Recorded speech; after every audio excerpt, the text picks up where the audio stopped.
Hello, my name's Ben. Do you mind if I examine you? No. Consider the patient's nutritional state. Record their height, weight, waist circumference and calculate the BMI. Your hands, please. Look for nail signs such as leukonychia or koilonychia. Turn them over for me.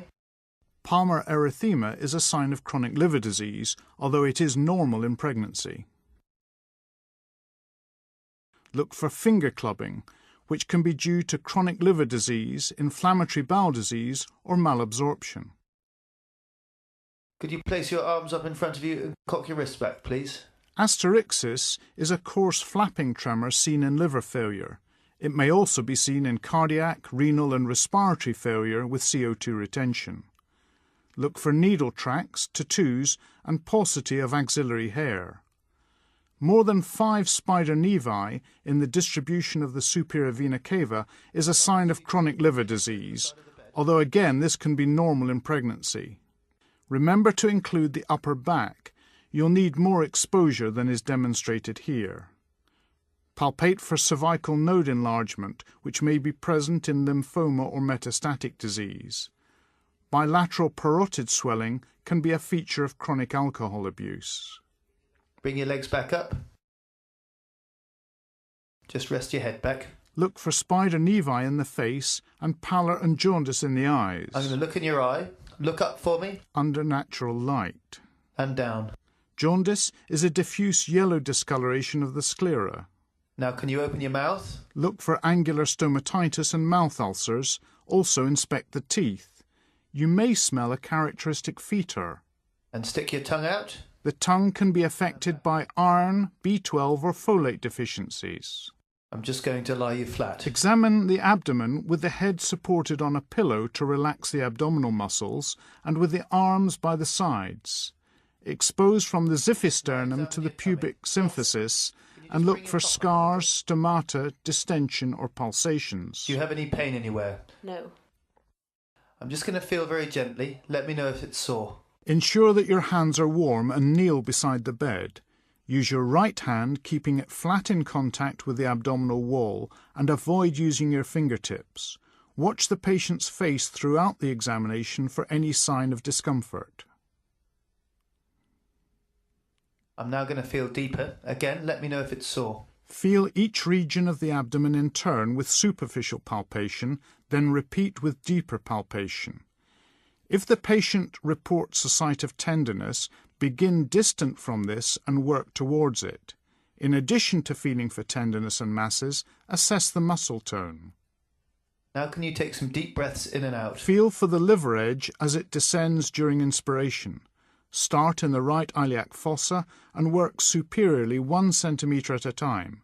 If the liver is palpable, describe its characteristics and the edge. Locate the upper border of the liver by percussing down from the 5th intercostal space in the midclavicular line. Measure the distance in centimetres from the upper border of dullness to the liver edge. Feel for the spleen in a similar fashion. Again, can you take some deep breaths in and out? Starting near the umbilicus and working up towards the left hypochondrium. If you don't feel the spleen, explore the length of the costal margin as its position is variable. Can you roll onto your right-hand side, please? If you have still not felt the spleen, repeat this examination with the patient in the right lateral position.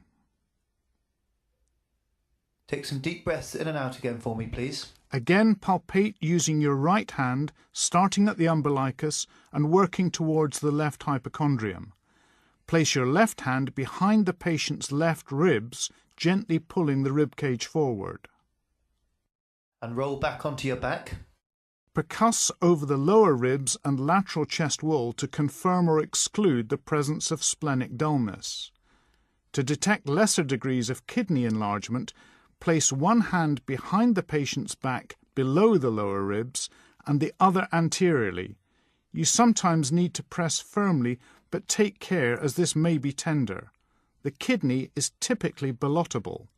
Can I ask you to sit forward, please? With the patient sitting up, you can palpate the renal angles directly, but take care if there is any tenderness. Let me know if it's sore. The renal angle is between the 12th rib and the lumbar vertebrae. Now I'm going to tap your back. Again, let me know if it's sore. If palpation is non-tender, gentle percussion with the closed fist may elicit tenderness.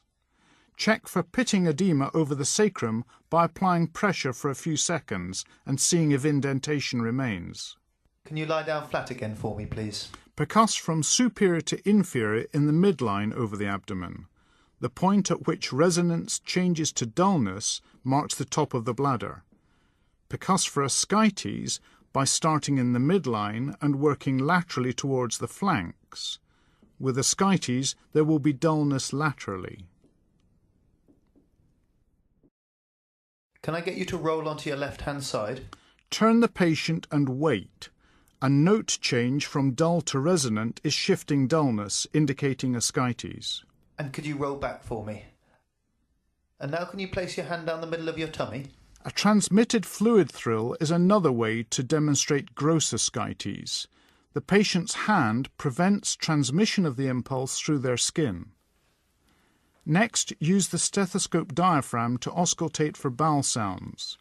The gurgling sounds of normal peristalsis are usually present every 5 to 10 seconds, but you need to listen for at least 2 minutes before concluding that they are absent.